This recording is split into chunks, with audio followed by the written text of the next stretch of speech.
From Hollywood, it's time now for Bob Bailey as Johnny Dollar. Hugh Bryan, Mr. Dollar.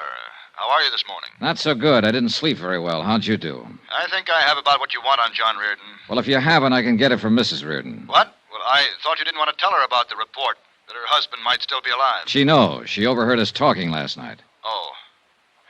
Well, what do you want to do? I might as well look at what you have and get this over with. How about an hour from now? I'll be waiting for you.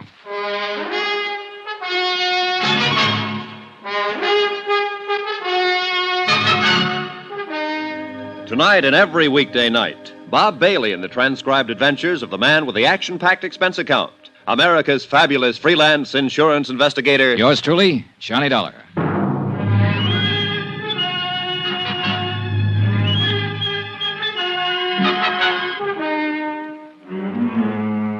Expense account submitted by Special Investigator Johnny Dollar to the Universal Adjustment Bureau, Baltimore, Maryland. The following is an accounting of expenditures during my investigation of the Chesapeake Fraud Matter. Expense account item 6, $1.50. One collect telegram from Denver, Colorado.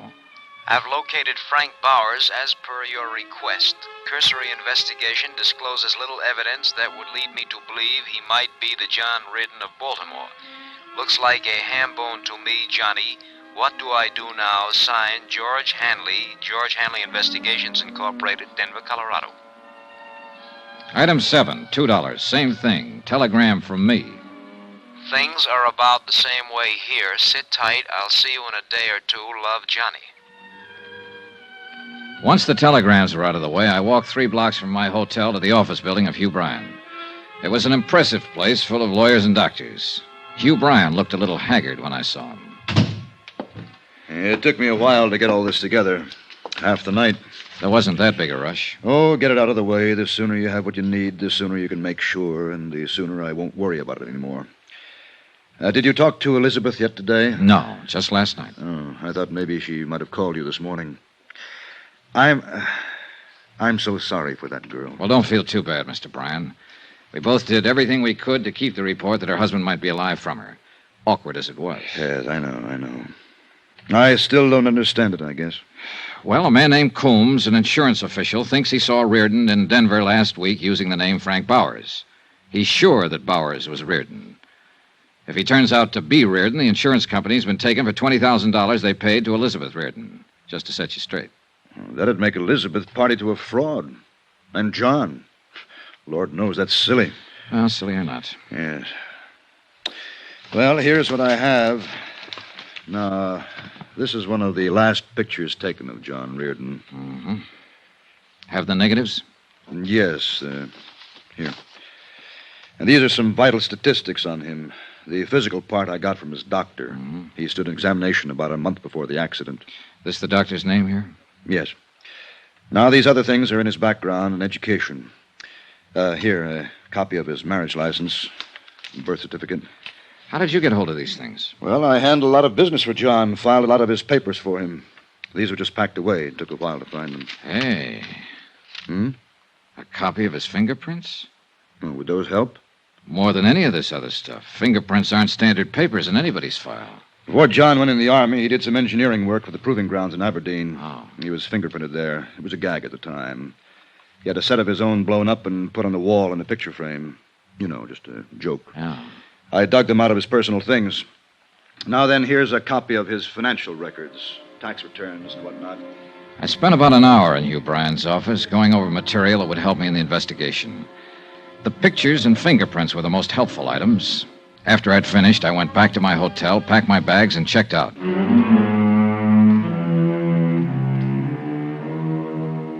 Expense account item 8, $398. My hotel and incidentals in Baltimore and plane fare to Denver.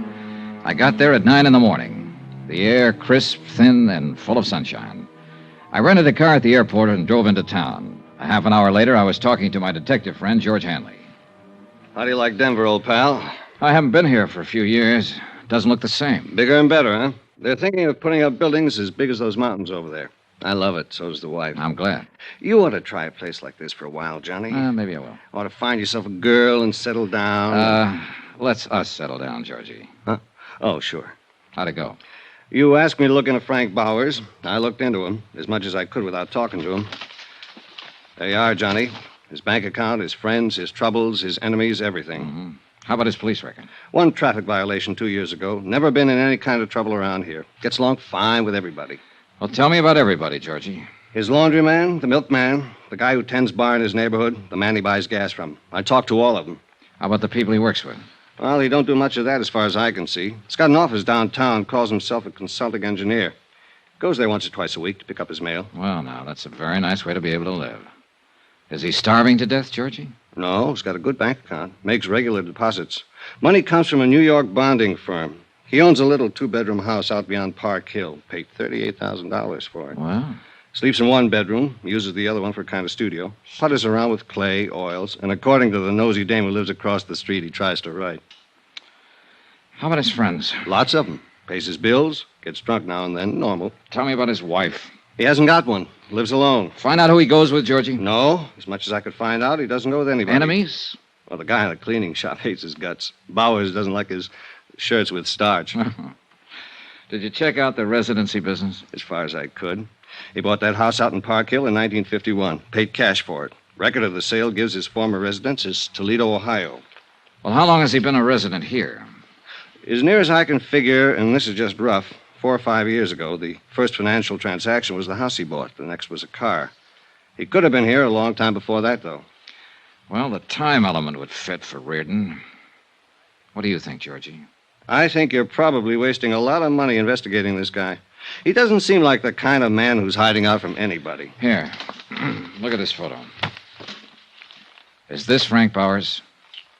Yeah, I'd say so. 5'11", 170, olive complexion, no scars, no glasses, brown hair, about 35. Could be him from that, yes. This is a picture of John Reardon, and the description is Reardon's. What do you want to do now? Keep on it.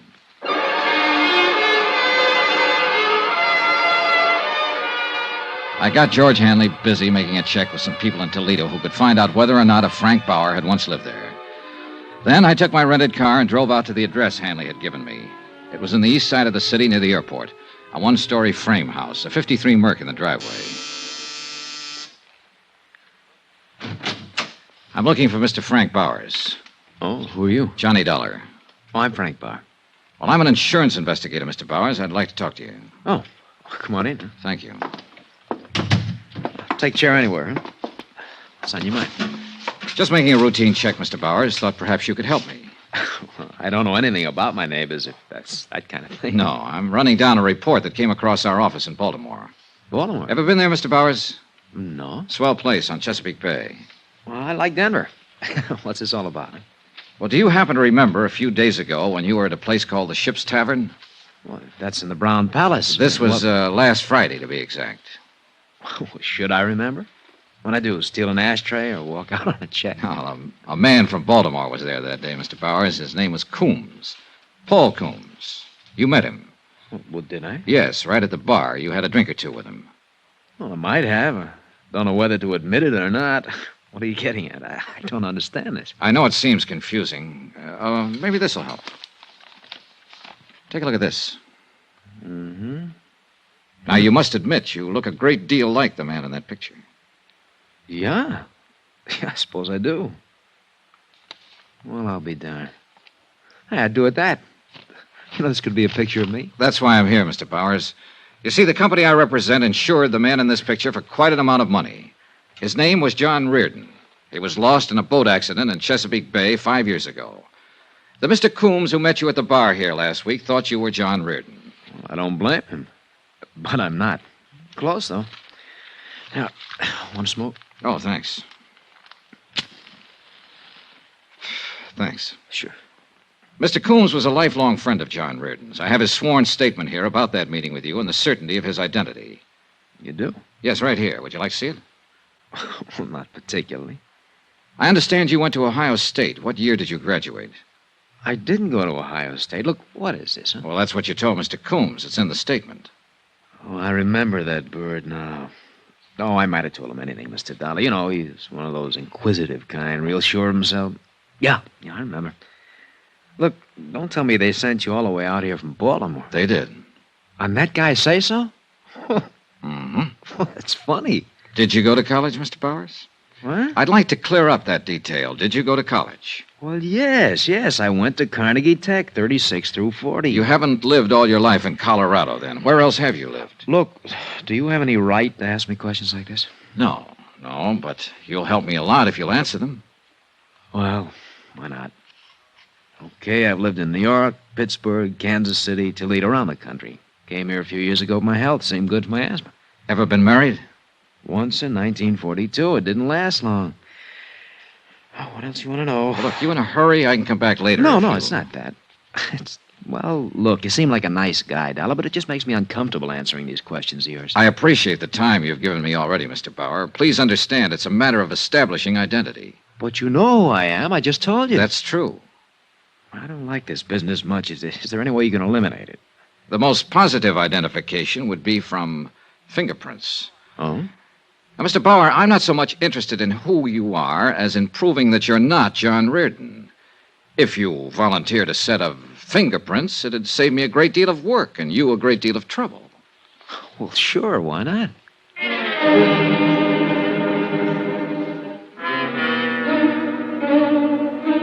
We drove downtown together to George Hanley's office and used the portable fingerprint kit. I took a complete set of Frank Bauer's prints he attached. I thanked him for his time and trouble, and he left.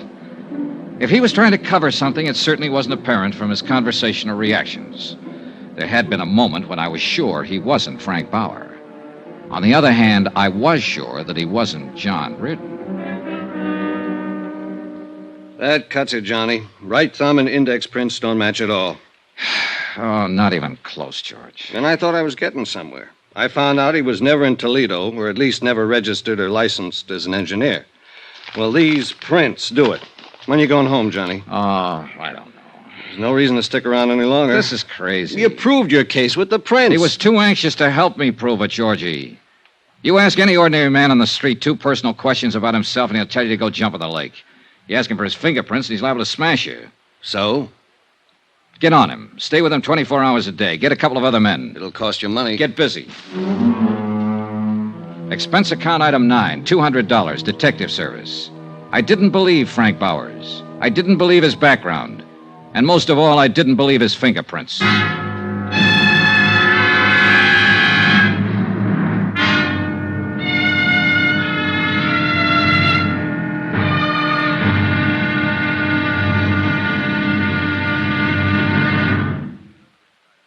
There'll be another exciting episode in our story of the Chesapeake Fraud Matter tomorrow. Tomorrow, another man comes to Denver.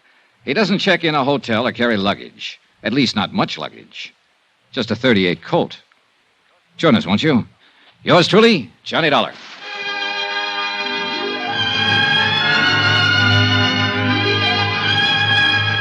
Yours truly, Johnny Dollar, starring Bob Bailey, is transcribed in Hollywood. Written by John Dawson, it is produced and directed by Jack Johnstone. Be sure to join us tomorrow night, same time and station, for the next exciting episode of Yours truly, Johnny Dollar. Roy Rowan speaking.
Johnny Dollar. Mr. Dollar, this is Timothy Hanley. Hanley. That's right, Amalgamated Life Association. I see.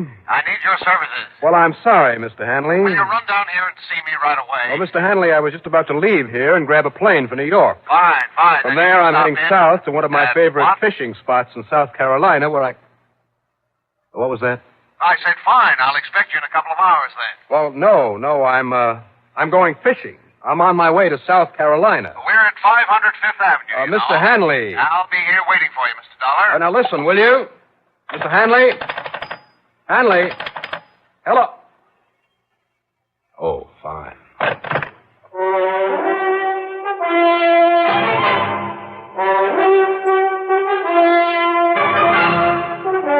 The CBS Radio Network brings you Bob Reddick in the exciting adventures of the man with the action-packed expense account, America's fabulous freelance insurance investigator. Yours truly, Johnny Dollar.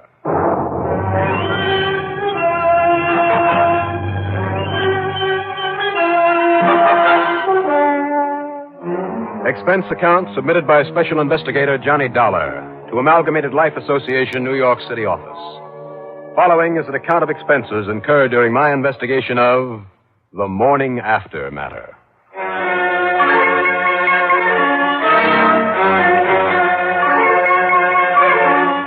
I wasn't kidding. After breaking my neck over more than my share of tough cases during a long, hard winter, I felt entitled to a few days of relaxation, of fishing, at the old Arundel plantation down near Georgetown, South Carolina. So what if this Timothy Hanley did have some problem requiring investigation? Important enough to call off a well-deserved fishing trip? Not for me. Okay, then, expense account item 1 is $11 for a cab to Bradley Field and a plane to New York. Item 2, when I got there, is $5.85 for a taxi into Penn Station for my train to South Carolina. But then, sucker that I am. Well, item 3 is $1 even for another cab. This one to 500 Fifth Avenue in the office of Amalgamated Life. Go right in, please, Mr. Dollar. Mr. Hanley's expecting you. Well, thanks. All right now, Mr. Hanley. Mr. Dollar, good. I'm glad you got here so promptly. Sit down, please. Yes, but as I told you over the phone, Mr. Mrs. Bromberg should be here any moment now. In the meantime... I'm just passing through, Mr. Hanley. In the meantime, I can tell you why she insisted I call you in on the case. Look, I am on my way south to go fishing. And with all the other insurance investigators available, Brownberg, did you say? That's right. The wife of Thaddeus Brownberg. You remember the case, don't you? Brownberg? He disappeared about 7 years ago. Of course you remember. The flyer, wasn't he? He flew his own private plane, if that's what you mean, and heaven knows he could afford to. He was quite wealthy for a while. Yeah, I remember now. Made a big pile on Wall Street and then suddenly lost it, or most of it, and then took off in his plane and was never seen again. Precisely. You omitted only the fact that he suffered complete amnesia, complete loss of memory just before his sudden departure. No doubt a result of his staggering losses on the market. Yeah. His plane was found some days later on a ridge on the far side of the Alleghenies. But as for Brownberg himself, well... Yeah, as I recall, they never found his body or any sign of it. Exactly. In other words, lacking any definite proof of death, well, payment of the insurance has been held up all these years. How much insurance? Something over $600,000. Wow. And the beneficiary? His wife, Lita Spencer Brownberg, who should be here any minute. Well, Mr. Henley, did you get him? Mrs. Brownberg? Is this man Johnny Dollar? Yes, this is Mr. Johnny Dollar. How do you do, Mrs. Brownberg? Sit down, young man, and let me tell you something. Sit down. Dollar. All right. Now then, you've got to find my husband. And you've got to find him before this coming Wednesday. Oh, why before Wednesday, Mrs. Brownberg? Well, I was just about to tell Mr. Dollar. Never mind, Hanley. I'll tell him. Very well. It's because of that hearing in court this coming Wednesday. If you don't find Thaddeus, or if he doesn't recover his senses and come back here, he'll be pronounced legally dead. In which case, I understand you'll collect some $600,000 insurance. And, well, I can use it. When he went out of his head and didn't even know his own name that night. Do you know there was less than $100,000 in our joint bank account? That I've had to scrape and skimp ever since? Oh, if our lovely home in Upper Montclair hadn't been in my name so I could sell it, I just don't know how I could have got along all this time. I see. Real tough, hmm? Terrible. Just terrible. Well, this may sound a little out of order, Mrs. Brownberg. Well? Well, things won't be nearly so distressing for you if the court says he's legally dead, will they? How can you talk like that? Do you think for 1 minute that money could ever take the place of my beloved Thaddeus? But if you've asked the court to take action... I have not. That's the doings of this cold-blooded insurance company. That's if I hadn't found out about it, about demanding this court action... You've told us many times you'd like the money, Mrs. Brownberg. Well, of course I would. Yeah, and we don't like to keep these open obligations on our books any longer than necessary. Cold-blooded, that's all. Yeah, and when it's become obvious there's no longer any hope, any chance whatsoever... If the police haven't been able to get anywhere after all these years... Is that any reason why you can't find Thaddeus, Mr. Dollar? Well, it's a pretty good indication. It's an indication of nothing.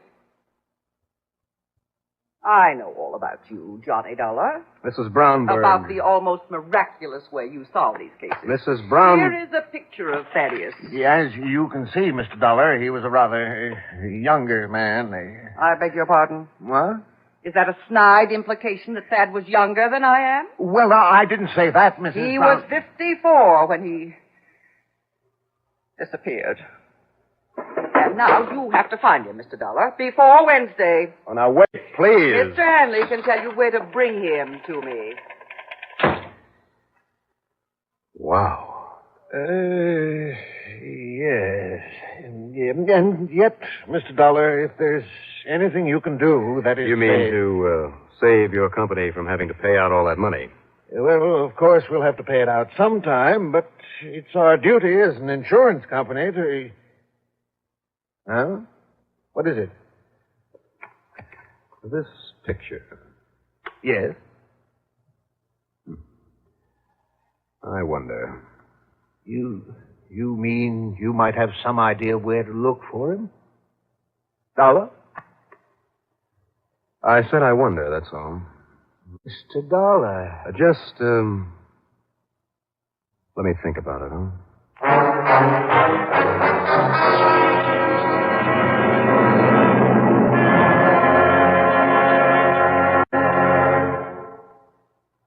Repeat after me, please.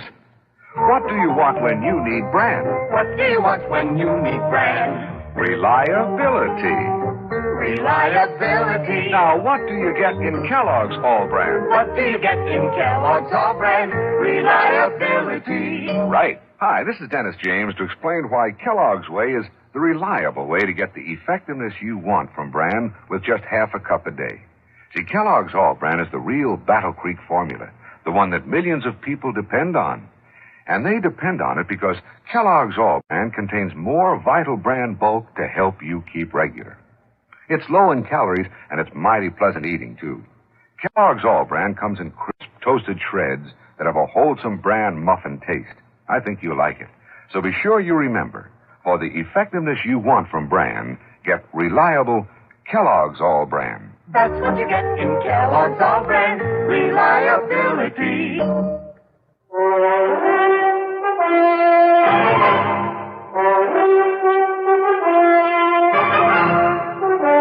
Well, what about that snapshot of Thaddeus Brownberg?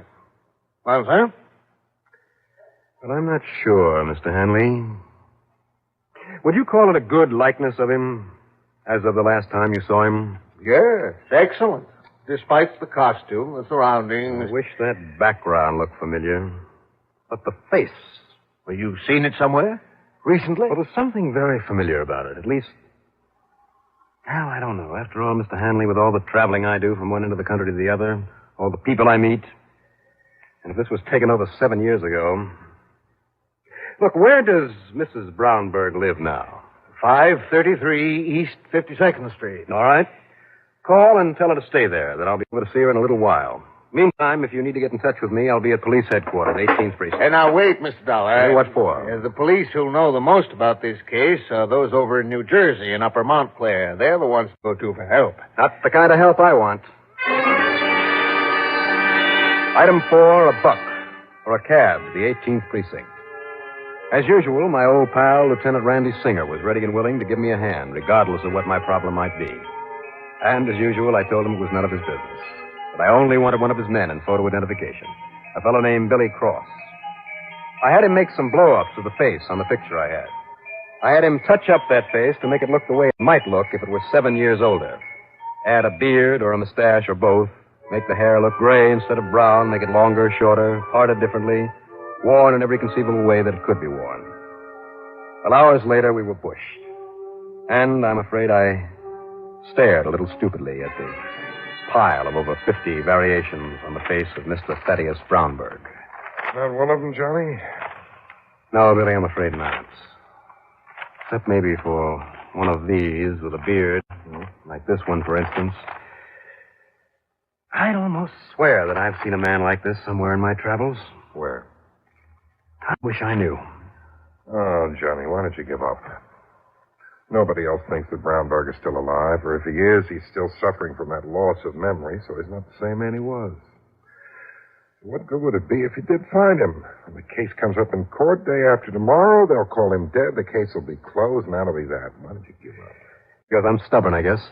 Don't you see? The cops over in New Jersey, all over the country for that matter, did all they could to find him after his plane cracked up. I promised the insurance company and his wife. What? Did you perform a miracle? Forget it, Johnny. Run along on your fishing trip. Speaking of his wife, what time is it?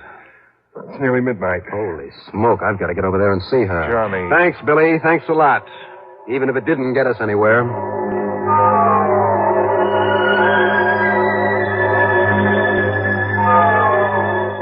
Item 5, another buck for another cab. Well, poor Mrs. Brownberg. That apartment of hers turned out to be a penthouse, full of expensive furniture and draperies and rugs a couple of inches thick. While a sleepy-eyed maid hung my topcoat next to a chinchilla wrap and a full-length mink coat, Mrs. Brownberg poured a much-needed drink. And then we sat down in the luxurious living room, and she yammered away about her poor, dear, sorely missed Thaddeus. And gave me just exactly no helpful information whatsoever about where and how to start looking for him. Oh, yes, Mr. Dollar. I just knew he was going to lose his mind someday, working as hard as he did to make money in the market all the time. The only recreation he ever had was his fishing trips now and then. About the background on that picture you gave me, do you know where he went fishing? No. Thaddeus never told me. He'd just take off in his plane and go. Oh, but in the hope that the dear, dear boy might still be alive. That he'd recover his memory and come back here sometime. Well, look.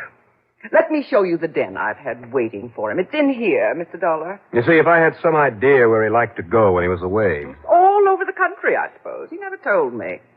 But now, here's the den with all his... Wait a minute. What's the matter? This fish on the wall, the stuffed one. Oh, it's from one of his trips. The last one before he disappeared. Well, do you know where he caught it? I told you, Mr. Dollar. I haven't the least idea. Well, I do. You do? Yes, I'm sure of it. And believe me, it's a place he'd surely go back to if he could. Mr. Dollar. Let me use your phone.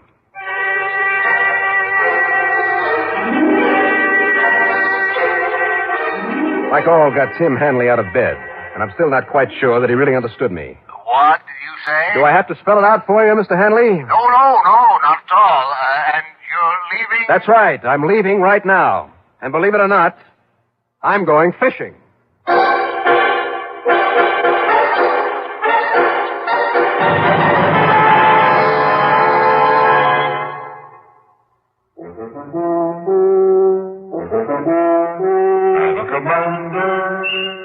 Welcome aboard. Try new king-size Philip Morris Commanders. New because the tobacco in them is vacuum cleaned. And the cleaner the tobacco, the better it tastes. Yes, the cleaner the tobacco, the better it tastes. Philip Morris Commanders are made by a new kind of machine, the Mark 8, that takes rich, full-flavored tobacco and first gently vacuum cleans it, then rolls the cigarette fully, evenly, cuts the ends clean and firm. The result is new Philip Morris Commanders with the cleanest tobacco ever rolled in a cigarette. Try a pack. You'll get a full, round, king size of solid smoking pleasure because the cleaner the tobacco, the better it tastes. Noticeably better. And the Commanders, Welcome aboard.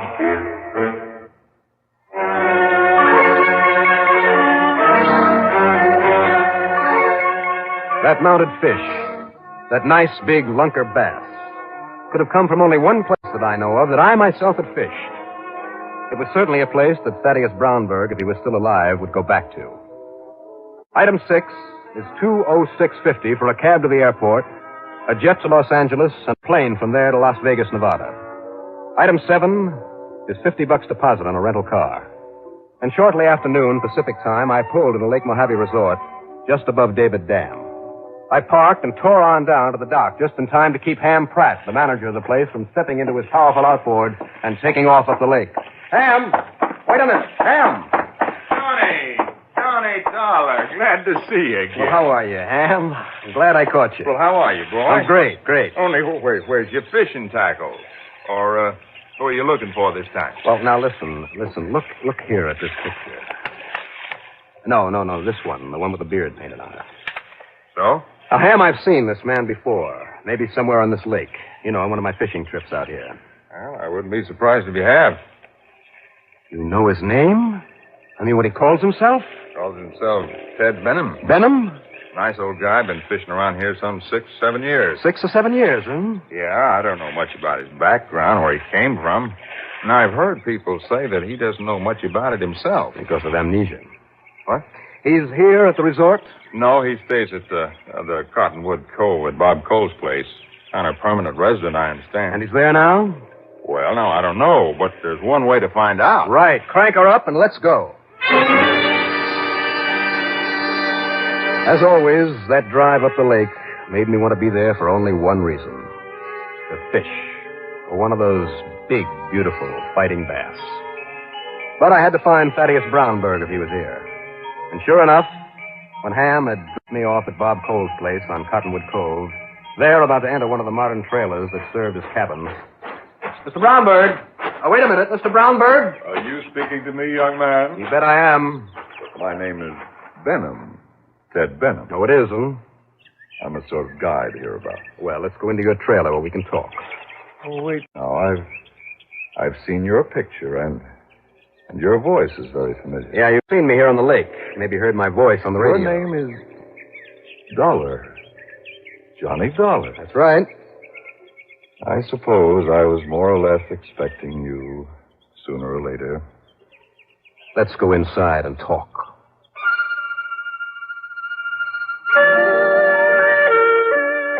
He poured us a drink, and we talked. He was a real decent sort, the kind of a man I like. And far too good for that shrew of a wife. But he stubbornly maintained that he was Ted Benham. He also claimed he remembered nothing of his life before he came to Lake Mojave. That is, until I suggested maybe I should take a set of his fingerprints to the police back in New York. All right, Mr. Dollar. Suppose I tell you that I knew this Thaddeus Brownberg. But I knew him very well. Now, that's better. Now, go on. Suppose I tell you that he never suffered from amnesia at all. You mean it was a bluff? And that he lost most of his fortune deliberately. Well, why? Another drink? Thanks. True, he had the knack of making money, and he hoped to build up a measure of security for his later years. But his wife, extravagant, spending everything she could get her hands on, kept demanding and getting because he thought she loved him. Kept demanding more and more and more. She didn't want him. She only wanted his money. I see. Your drink. Thanks. Now, go on, Mr. Go on. Drink is all right? Yes, fine. Please go on. Her only reason for wanting him around, Mr. Dollar, was so that he could build up another fortune for her to go through. He finally realized this. Realized that she didn't love him. And realized that he could be free of her, free of the nerve-wracking fight to make money for her. And at the same time, provide well for her. By a disappearing act. Well, look at it this way. If he were legally dead, as he will be after the court hearing tomorrow, he'd no longer exist. Thaddeus Brownberg would no longer exist as far as she's concerned, as far as he himself is concerned. And nothing would be really lost. She'd be well off. He'd have his freedom. Now, look. And so if he could be let alone until after that hearing tomorrow, don't you see, Mr. Dollar? I know. I don't blame you. I'm sorry, old man, but I got a job to do. And before that here.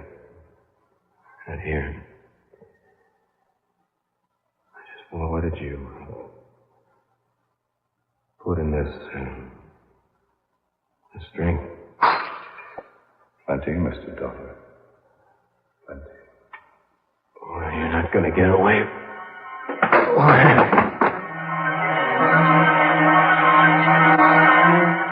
I remember waking once, my throat burning with thirst. I remember his giving me another drink and passing out again. And then, years later it seemed, the smell and taste of hot, strong coffee. And I came to slowly, but completely. A little more coffee, Dollar, and how about some food now? After all, it's breakfast time. Breakfast time? It's also Thursday. Oh, my head. I'm sorry, but that was necessary. Now, look. Listen, Mr. Brownberg. Only it is Benham now. Ted Benham. Yes, well, you call yourself whatever you like.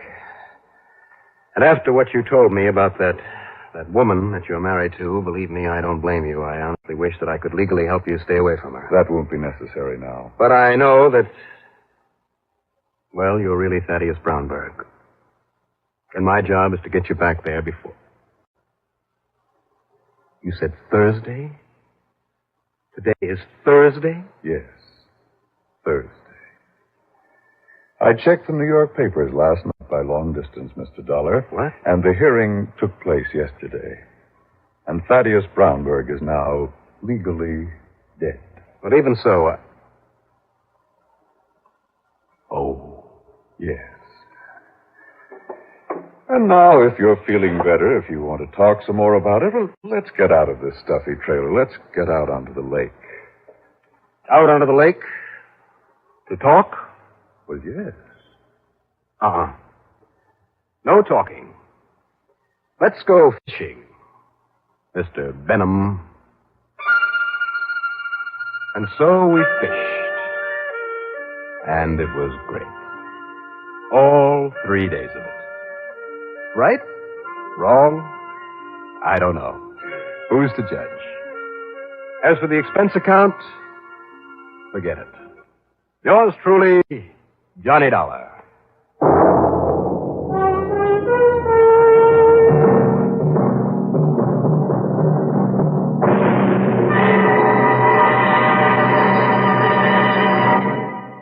Now, here's our star to tell you about next week's story. Next week, a case involving a prize fight, in which the only prize to be won is death. Join us, won't you? Yours truly, Johnny Dollar.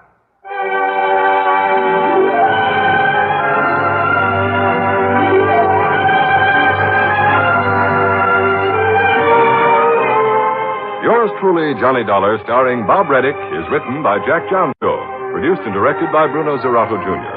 Musical supervision by Ethel Huber. Heard in our cast were Gertrude Warner as Lita Brownberg, Carl Frank as Thaddeus Brownberg, Robert Dryden as Timothy Hanley, Bill Sterling as Billy Cross, and Jim Bowles as Ham Pratt. Be sure to join us next week, same time and station, for another exciting story of Yours truly, Johnny Dollar. This is Art Hanna speaking. Hear expanded CBS News on the hour, bulletins at once, Monday through Friday on the CBS Radio Network. From Hollywood, it's time now for Johnny Dollar. Mr. Dollar, this is Henry Parker with Continental Assurance out in Reno. Well, how are things in Nevada, Mr. Parker? Terrible, sir, just terrible. Well, I'm sorry to hear that. What seems to be... Excuse me, Mr. Dollar. Yeah? There's someone here who would like to speak with you. Oh, who? Give me that.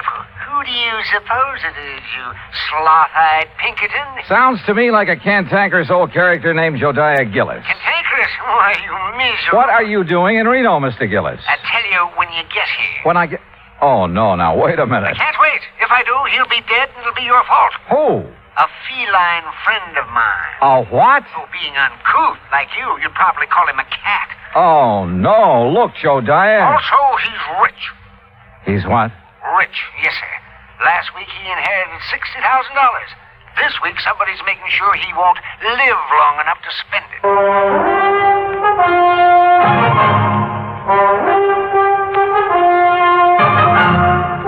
Bob Bailey in the exciting adventures of the man with the action-packed expense account. America's fabulous freelance insurance investigator. Yours truly, Johnny Dollar.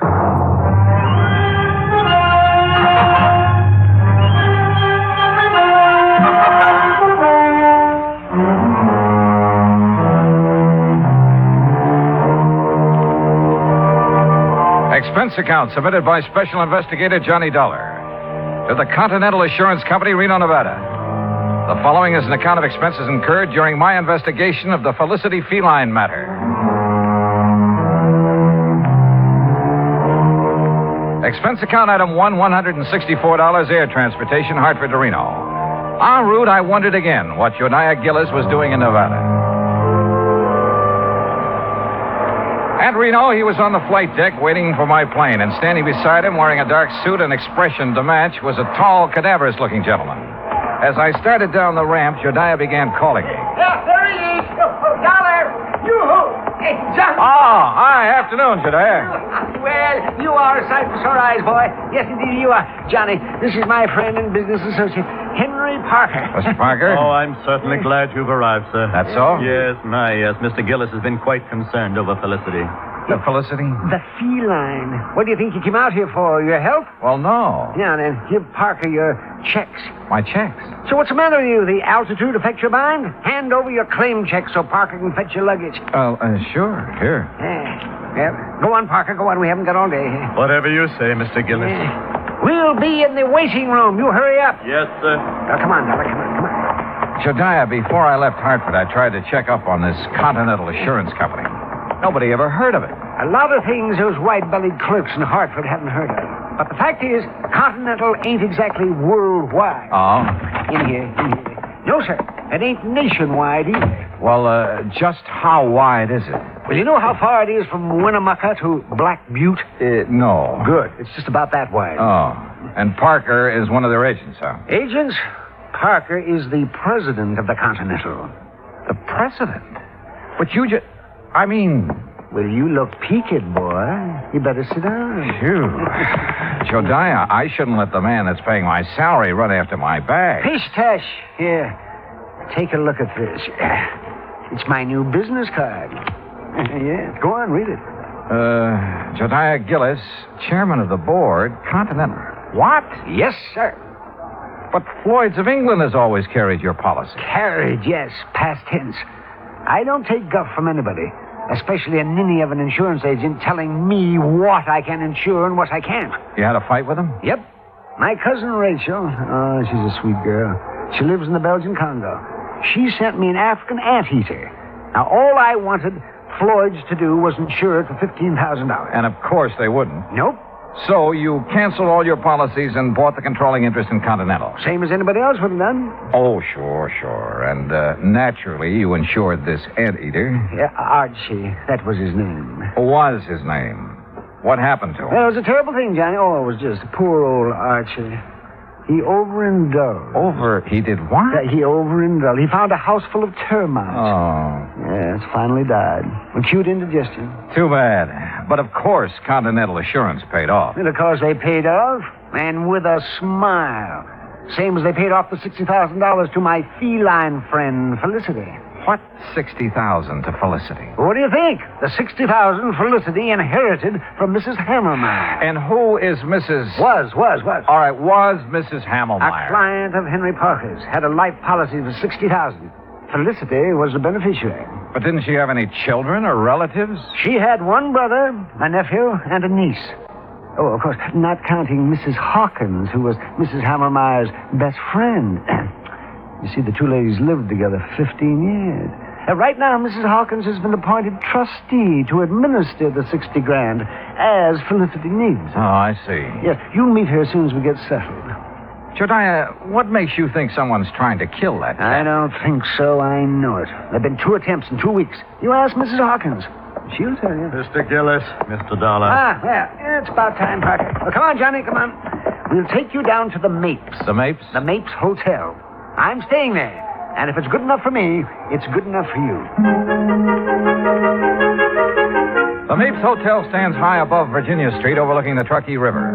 After Gillis checked me in and introduced me to the owner, Mr. Charles Mapes, I unpacked, then went with Jediah out to the old Hamelmeyer place where Felicity the cat, Mrs. Hawkins, and the relatives still lived. We rang the old-fashioned doorbell and waited. In a moment, the door was opened by a pasty-faced man of about 28. Yeah? Oh, Mr. Gillis. Yes, afternoon, Oscar. Mrs. Hawkins in? Ain't she always? Who's he? He's a friend of mine who's also an insurance investigator. An insurance? Name's Johnny Dollar. Johnny, this is Oscar Emmett, the late Mrs. Hamelmeyer's nephew. Hi, I suppose you're here about that lousy cat. That's right. Come on in. I'll tell the old lady you're here. You know where the living room is at, don't you, Mr. Oh, indeed I do. Friendly sort of character. Oscar's like the rest of the Emmets. They just can't stand seeing Felicity eat steak when they gotta have tuna casserole. In here, Dollar. All right. Well, what kind of work does he do? Work? Oh, Oscar, none of the Emmets work. No, sir.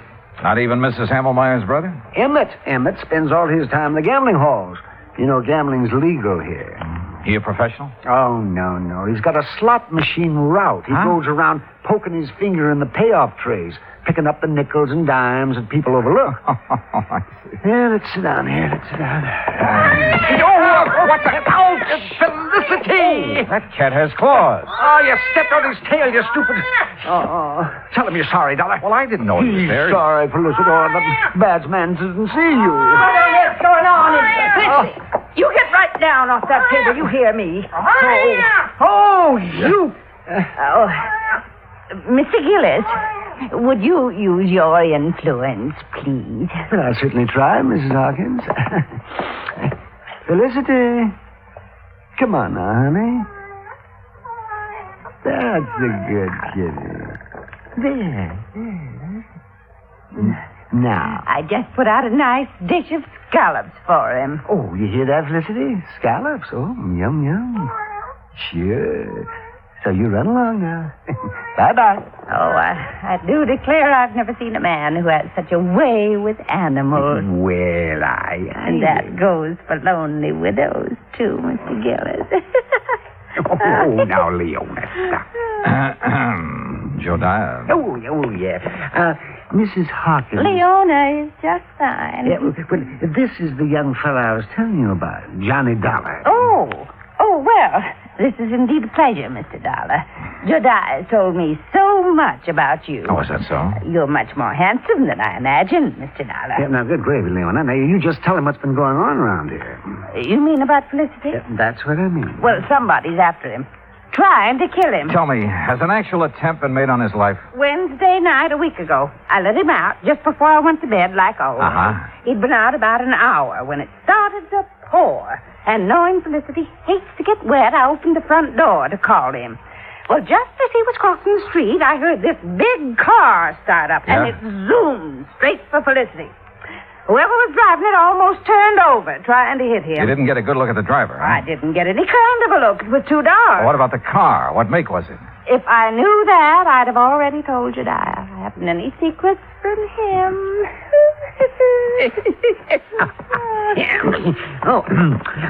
Tell him about last Thursday, Leona. Felicity was poisoned. That's what the vet said. Somebody put arsenic in his lobster. Lobster? Oh, yes, he just loves it. According to the instructions Mrs. Hamelmeyer left, he's to have lobster once a week, steak 3 times, and boiled chicken every Sunday. I see. Yes, and as long as I take care of him and obey her instructions, I can live here rent-free, same as her kin, the Emmets. Uh-huh. Same as them.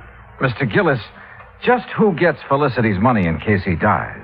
The Emmett family? We aren't sure. Oh, why's that? Because Mrs. Hammermeyer left a sealed envelope to be opened only in the event of Felicity's death. Oh, the Emmets will get all that's left, Mr. Dollar, I'm sure of it. No, Leon. You mustn't look on the dark side. Well, I did rub Mildred's, Mrs. Hammermeyer's back and bunions for a good many years. Did her marketing, so she got her medicine on time. I do hope she appreciated Oh, it. she did, Leon. You see. You dear, sweet man. Hello? Anybody home? Where is everybody? We're in the living room. Yes, I figure they'd start flocking in. Now it's dinner time. Dollar. Yeah? It's Joyce Emmett, the niece. She hates cats. Told me so herself. Oh. Well, evening, Mrs. Hawkins. Do I have time to take a shower before dinner? Oh, I didn't know he had company. Mr. Emmett, Joyce, you both know Mr. Gillis. Yes. Hi, Mr. Gillis. Terrible. And this is Mr. Johnny Dollar. He's investigating the trouble we've had about Felicity. After the would-be cat killer, huh, Johnny? Yeah, that's right. I'll lay 8 to 5 you never catch him. Or her. Could be a woman, you know. Oh, yes. It most certainly could. Why, Joyce, the way you say that, you act as if you want Mr. Dollar to start investigating you. Maybe I do. How about it, Johnny? Well, how do you feel about Felicity, Miss The Emmett? same as everyone else in this house. Aunt Mildred had no business leaving all her money to that creeping night crawler. Joyce. Well, he is. Mr. Dollar, just what interest do you have in Felicity? He isn't insured. Mr. Gillis sent for me, Mr. Emmett. He did? Yes, I did. Continental has a moral responsibility to see that the funds handed over to widows, children, and dumb animals are protected from swindlers, connivers, and blackguards, of which I'm sure this house has many. Why, you pompous, wrinkled old Romeo. Joyce, please, if you can't hold your tongue, leave the room. Well, what I said is the truth. Man his age getting romantic. You wait, girl. 30 years from now, you'll be mighty glad men my age can get romantic. That's telling it. Mr. Emmett. Mr. Emmett, do you share your daughter's opinion of Felicity? Why, of course I do. I'm a dog man. Besides, I can't see why she left all that money to the critter. Mrs. Hawkins has figured up what it costs to keep him like a king every week. Yes, $23. Maybe a trifle more by the time I get him out of the pretty kitty. The pretty kitty? Well, it's a beauty parlor for cats. Felicity has a standing appointment there every Friday at 1. Oh, no. $23 a week. You know how many weeks it'll take him to spend that $60,000, not counting the interest that'll add up while he's doing it? No, not exactly. No, 2,600 weeks. 50 years. And believe me, the odds of any cat living to be 50 years old, well... I'll lay you 10 to 1 he doesn't live another 6 months. Joyce. Oh, speak of the devil. Well, hello there, Felicity. Oh, did you know we were talking about you? Did you finish up all your dinner, Felicity? He sometimes doesn't eat all his scallops. Last week I gave them to Oscar. Oh, it's disgusting. Well, look at him. He thinks he owns us. What do you mean, thinks? A few minutes later, Jodiah drove me back to the Mapes. Whether it was the Emmets or Mrs. Hawkins who wanted Felicity out of the way, I didn't know. But I did know we should get him out of that house as soon as possible. I changed my clothes, met Jodiah and his friend Charlie Mapes in the Skyrim for dinner, did a bit of gambling, then went to bed. Must have been about 3:30 when the phone rang. Hello? Oh, Mr. Dollar, please answer me. Who is it? Mrs. Hawkins, I tried to get Mr. Gillis, but he left word he wasn't to be disturbed. Oh, well, what is it, Mrs. Hawkins? What's wrong? Oh, it's terrible. Oh, it's just terrible. What is it? What's happened? Felicity, he... Felicity, what? I let him out about 10, but he's disappeared. Mr. Dollar, I know he's been killed.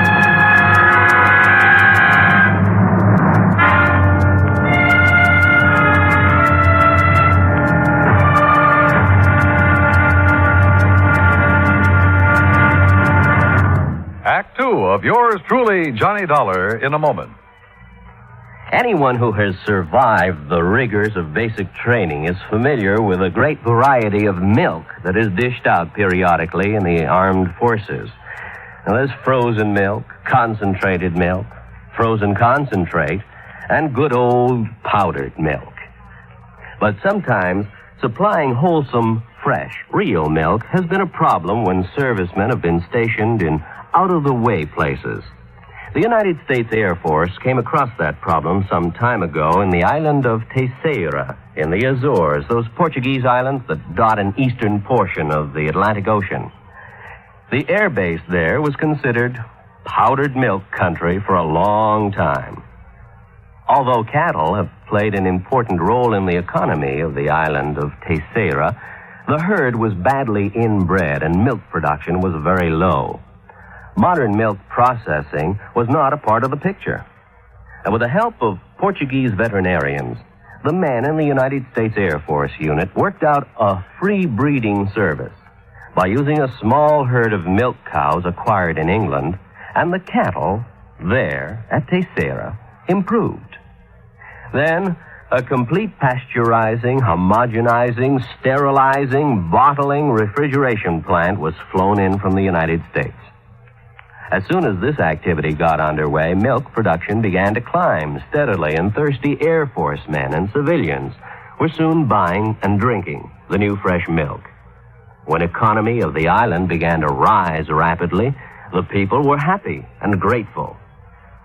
You might say that a little milk of human kindness increased understanding on an island of freedom, the right of all men everywhere. And now, Act Two of yours truly, Johnny Dollar, and the Felicity Feline Matter.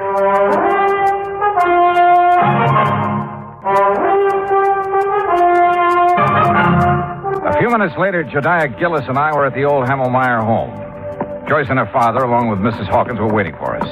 Oscar Emmett was nowhere to be found. He's the one, Johnny. Yes, sir, that shifty critter, that Oscar. He stole Felicity and is going to do him in. Ah, that poor Felicity. Oh, for heaven's sake, Mr. Gillis, pull yourself together. Oscar could be downtown having a run of luck, Mr. Dollar. Well, if he's gambling this time of night, he shouldn't be too hard to find. Mrs. Hawkins. Yes. When did you first realize Felicity was missing? Why, about an hour ago, I guess it was. I woke up and remembered he was still outside, so I came down and called him. Yeah? Always before, ever since he was a little kitten, he's come back home for me. But tonight, well, he's just nowhere to be found. What time did you let him out? About 10:30, same time as I always do. Were you at home then, Joyce? No, she wasn't. I had a real good day yesterday, collected almost $4, so I took her to a movie. A movie? That's a likely story if I ever heard one. It happens to be the truth, Mr. Gillis. What'd you see? Come on, tell me. It was an old one about a giant gorilla. That's right. Oh, I'll bet. Jediah, if anything has happened to poor Felicity, will we... Well, how much time will we be given before we have to move out of this house? Well, that's up to the court, but I'd say a couple of weeks. That's all? Oh, my. Well, it's all they deserve. My. All except you, my dear. Well, Johnny, you've been unusually quiet. What do you think? I think we'll take in the late spots, Jediah. See how our luck's running.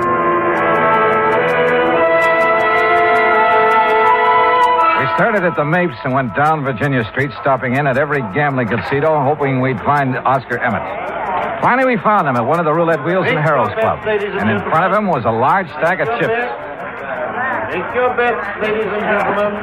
There's a couple of seats around here, gents. No, thanks. We'll just watch our friend. And a very lucky friend he is, too. Put these on 32 and these on... Good morning, Oscar. What? Well, what are you two doing here? We've been looking for you. That's so? What for? You know what for, you catnapper? What'd you do with Felicity? That cat. You know any other Felicity? You no good loafer? All bets are down. No, wait a minute. I wanted these chips on 13 black. Sorry, all bets are down. What? Now see what you two made me do. If that 13 hits, Well, what do you want to see me about? We told you. Felicity. You know where he is? How would I know? Where have you been since 10:30 this evening? All around town. How long have you been here? Long enough. Look out now. 13, odd, and black. Oh, why, you see what you two clowns cost me? Taking my mind off what I'm doing. Now get out of my way. I'm cashing in. You're not doing nothing to answer our questions, Mr. Oscar Emmett. You hear me? Oh, yeah. Oh. Hey, wait a minute. Just a minute, Oscar. Hold back. Jediah, are you all right? Yes, I guess a fine bodyguard you'd make. Oh, Mr. Gillis, I'm I'm sorry. I didn't really mean to hit you. Well, you sure did. Yes, sir. But here, let me help you up.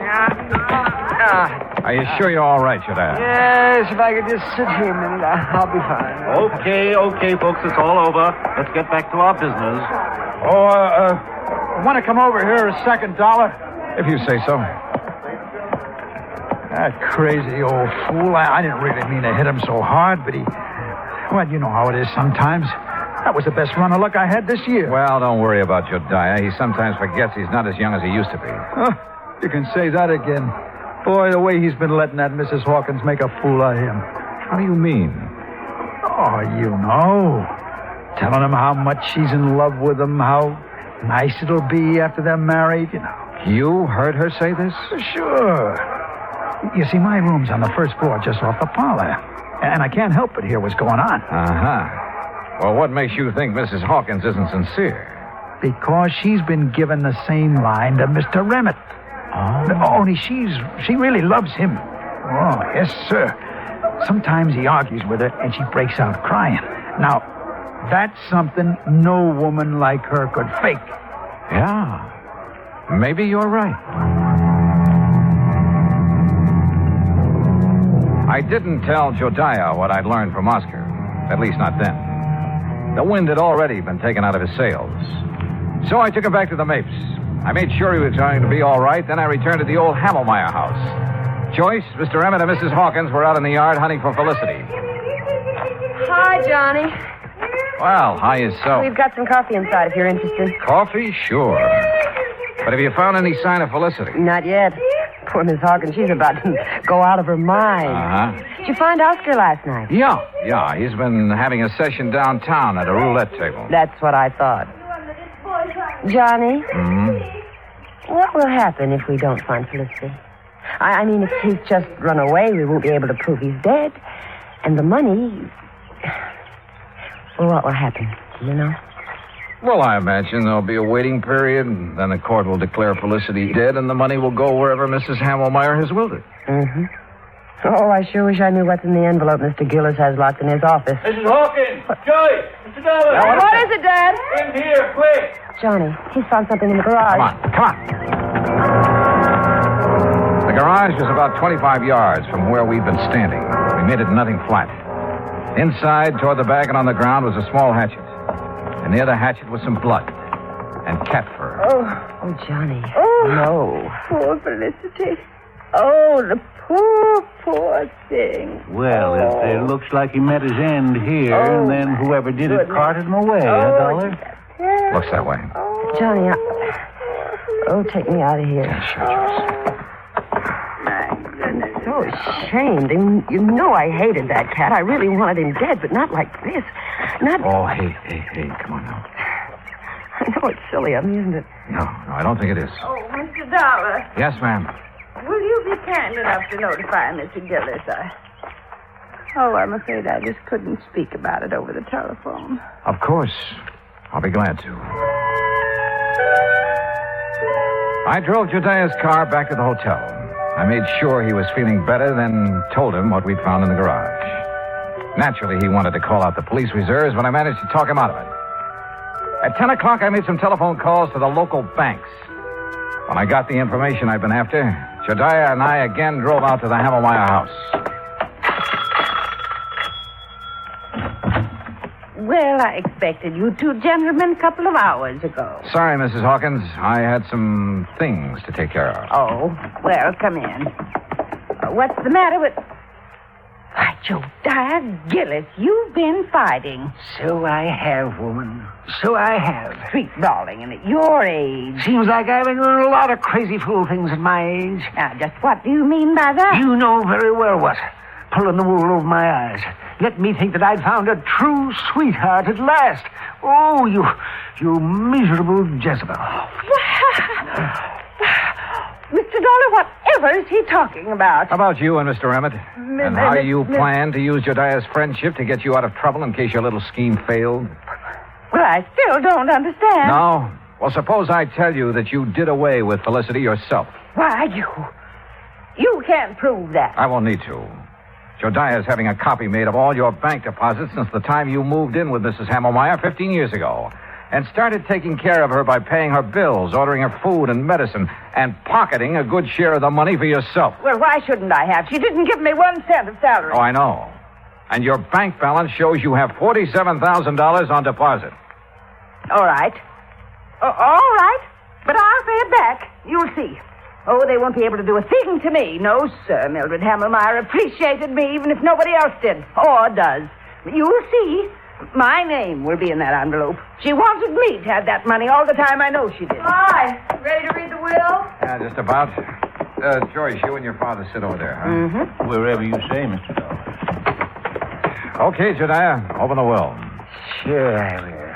But if it does give the money to... Jediah. Well, Mrs. Hammermeyer should spin in her grave if it does. Read it if you dare, you old goat. You miserable female woman.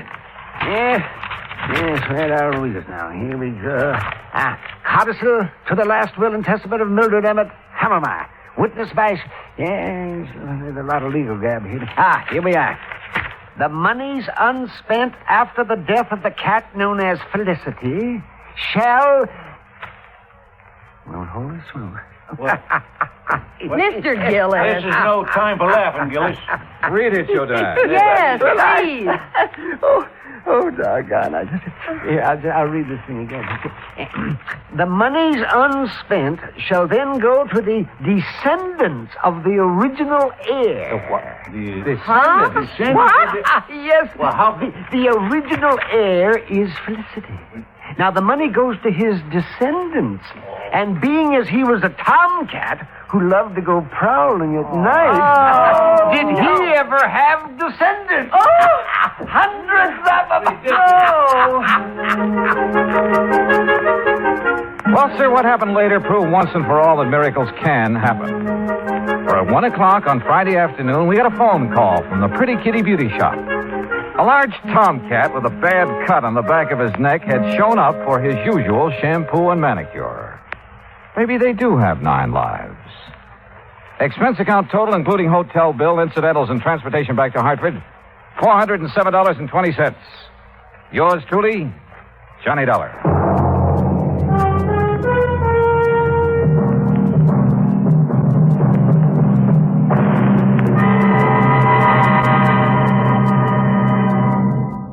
Now, here is our star to tell you about next week's story. Next week, an actor who talked nothing but Shakespeare and who talked himself into his grave.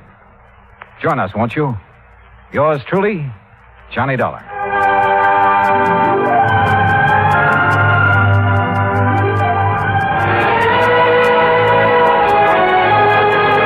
For the past 55 minutes, you've been listening to the best of radio drama, The Suspense and Johnny Dollar. Be sure and join us again tomorrow night at the same time, 9:05, when FEN presents The Phil Harris Show and The Life of Riley.